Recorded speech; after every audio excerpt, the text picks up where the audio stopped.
ఈ లోకంలో ఎంతోమంది మనుషులు పెట్టిన నిందలకు భయపడతారు.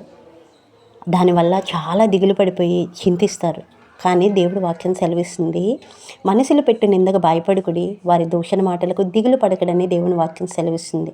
అలా చేసే వారికి ఏమవుతుందని దేవుని వాక్యం సెలవిస్తుంది ఏంటంటే, వస్త్రమును కొరికివేయినట్లు చిమ్మట వాటిని కొరికివేయను, బుద్ధిక గొర్రె బొచ్చును కొరికివేయినట్లు వారిని కొరికివేయను. అంటే వారిలో ఉన్న చెడుతనమే, వారిలో ఉన్న అన్యాయమే వారిని కొరికివేసి తినివేస్తుంది, వారిని నాశనం చేస్తుంది. కాబట్టి మనం ఏ విషయంలో కూడా భయపడాల్సిన అవసరం లేదు.